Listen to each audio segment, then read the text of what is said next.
Həzrəti Əli əleyhissalam buyurur, qəzəb bir şərdir ki, ona itaat etsən, səni viran edər.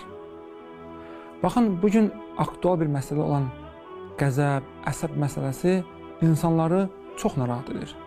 Daim insanlar sorğu-sual edirlər ki, mən necə edim ki, öz əsəblərimə hakim olum, qəzəblərimi kontrol edim, get-gedə nevroz oluram, halım pisləşir, insanlara acılayıram, yoldaşımla yola gedə bilmirəm, yoldaşım mənə əsəbimi pozub, məni nevroz edibdir. Bu, elə bir problemdir ki, bütün hal-hazırda xəstəliklərin kökündə həmin o qəzəb durur hal-hazırda. İnsan ilk öncə özünə agah olmalıdır. Əgər bir insan qəzəblənirsə, özündən tez-tez çıxırsa, bu onu göstərir ki, bu insan öz emosiyalarına hakim deyil. Bilirsiniz, insanı ən çox narahat edən emosiyalardır. Bizim bir düşüncəmiz var, bir emosiyalarımız var, bir davranışımız var.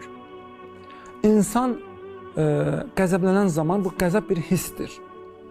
O hissi yaşayır. Bu hiss düşüncədən yaranır. Düşüncə negativdirsə, bu istər negativlik ailə daxili olsun, istər ailədən kənar hansı bir insan barədə olsun, dünya barədə olsun. Əgər negativ, mənfi düşüncəyə sahibdirsə, bu bizi qəzəbləndirir, qəzəb hissi yaradır. Bu qəzəb hissi davranışa keçən zaman olur aqressiya. Bilirsiniz, insanlar neçə cür öz qəzəbini göstərir. Adam var, görsən, qışqırmaqla, ağlamaqla, şifahi şəkildə öz qəzəbini göstərir. Adam var, əməllə göstərir.